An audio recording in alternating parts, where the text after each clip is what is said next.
Yeah. Okay. Sovete omnes. Hodie discamus latino.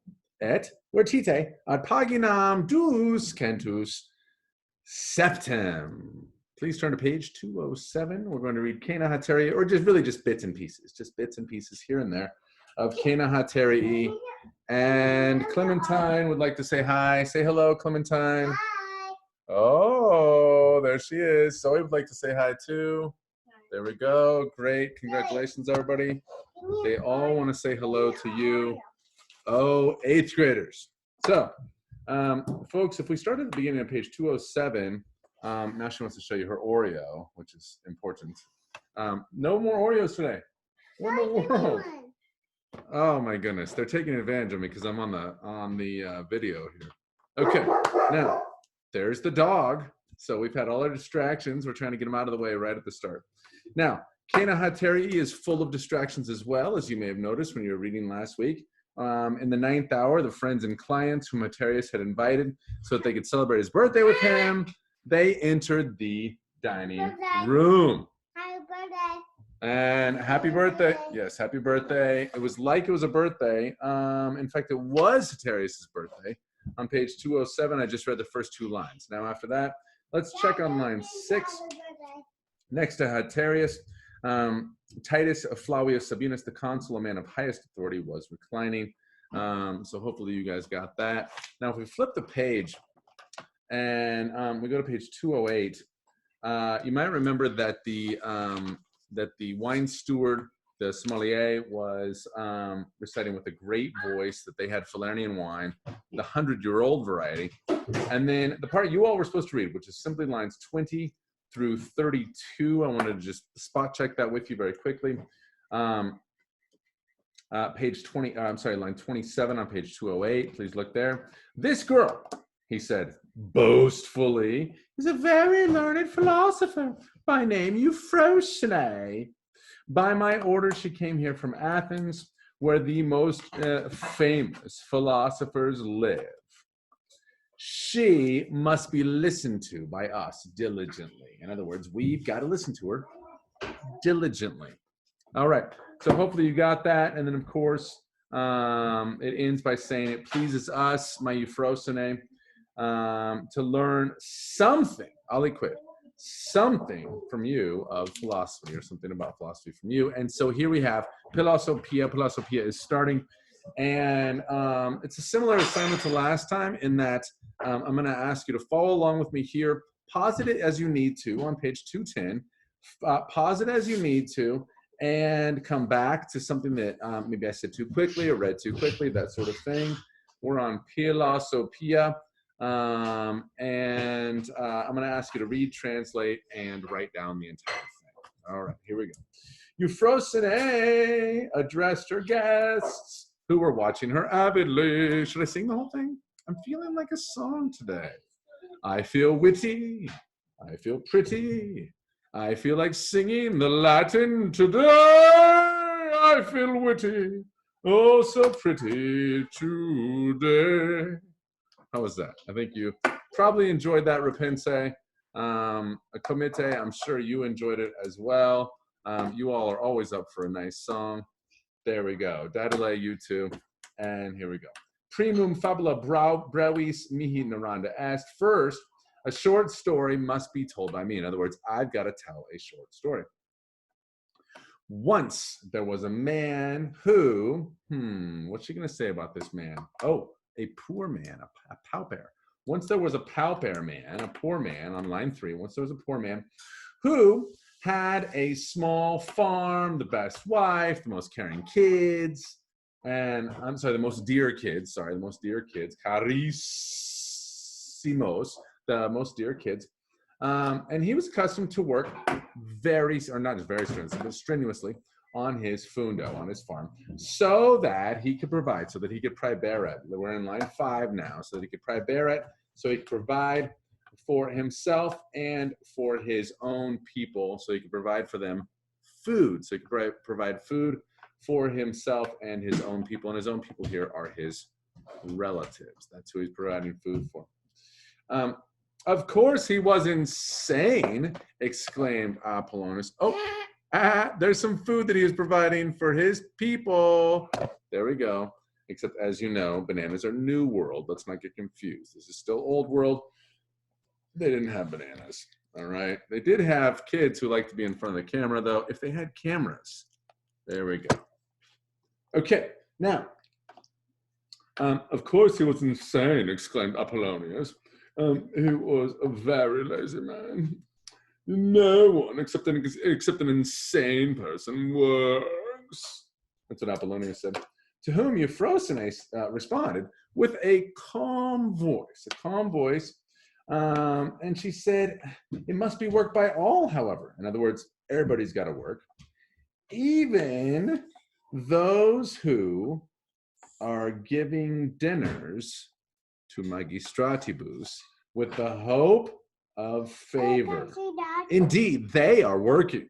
So she's kind of getting a little jab there at Haterius, because he's putting on this great dinner for and he's hoping to win favor with people. Pick it up. Put the computer up. Why am I putting the computer up? Oh, pick the computer up? Oh, so they can see you? That's a great look for you, Clementine. Thank you for that. Very nice. Woo! There she goes. Okay. Thank you, Clementine. I'm going to keep reading Latin with all of these esteemed 8th graders. Thank you so much. Okay. And after he'd heard this, Haterius erubuit. He blushed. Haterius blushed. The others stupefied. That is, stopped short. Let's see, what can I say instead of stupefied? Stopped in their tracks. Oh, stupefacti. Stopped in their tracks by the words of Euphrosyne. They were silent. Then Euphrosyne said, the poor dude, the pauper, was not eating too much, nor was he drinking too much. In all parts of his life, he was attempting to be temperate. What does temperate mean? There is one of the virtues you all been learning, temperate, or to be self-controlled. This is a virtue. Please attempt to be self-controlled, especially as you relate to your siblings during these trying times. Here we go. Lucius Baebius Crispus, a senator, exclamavit. You know what that means. Of course, he was greedy. That poor man must not be praised by us, but blamed. But copandus. Our Haterius, however, must be praised greatly, because he provides fancy dinners for his friends, for his amicis, always. To this sentence, to this opinion of Baebius, everybody applauded. Oh, Baebius! Oh, so good, Baebius! Thank you, sir. Oh, what a great sentiment you've had! What a great opinion! What a great sententia you've had! They said. So they all applauded him. Haterius, after he'd heard the applause, having forgotten of the philosopher, he ordered his slaves to do what? To offerent. I bet you can figure out offerent. To offerent. We're here on line 21, and we've already read through 21 lines. To offerent plus vini. Plus vini comes from vinum. A vinum, where we get our word vine. To offerent plus vini to his hospitibus. Okay, I bet you can do that.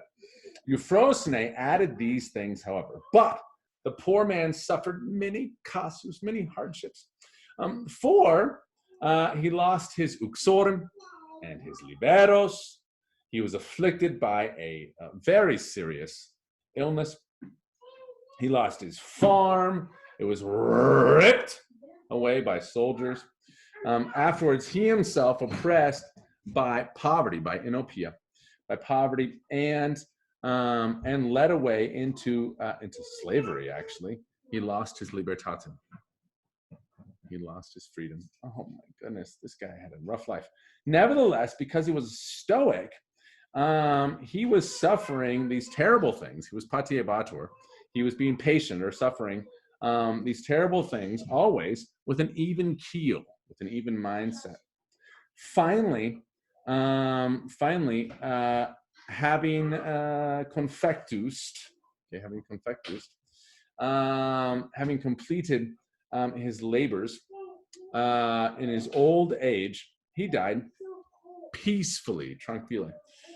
That old man, whom the men were thinking to be most miserable, was in fact happy. He was Felix. Can you believe that? He was Felix. This old man was Felix. What do you know? Haterius, astonished, he said, "No, surely not. Surely, you don't think that guy was happy? Surely not. No, surely not. No, surely not. Oh my goodness, who suffered so many misfortunes, so many casus. But prius quam prosone could respondere to ei. The consul Sabinus said, "Slothis philosophia. Age mea el prosone, dami osculum, imo oscula multa, I'm giving you a hint right now, Multa oscula, I just give you a hint. I hope you figured that out. Okay, I hope you did. We'll just have to see. Rabirius Maximus Tamen, qui cum haec audivis et ebrius surrexit. Rabirius Maximus Tamen, who got up, who had heard these things, got up, ebrius, scholaste. Don't hush her, you wicked dude. Oh, is it saying hello? How nice. Look at that. Say hello to the people. There we go. That's like Rabirius when he got up and he said, "Don't touch it. No, don't do it." Having said these things, what did he do? He threw a poculum plenum vino in the face of Sabinus. Wow, he did that to the consul? Can you imagine? If somebody's at a dinner party with the president and they threw a full cup of vino in the face of the president, can you imagine? I can't even imagine. At once, yeah, the thing came to a pugnom. Yeah, it sure did. I tell you what, folks, we've translated a lot of this together. I tell you what, if you'll go through this carefully, why don't you, here's what I want you to turn in. I just want you to turn in lines 30 through 47. Now, I know you think, "Oh, Magister Lichty, that's so much." But look, I've translated 30 lines for you.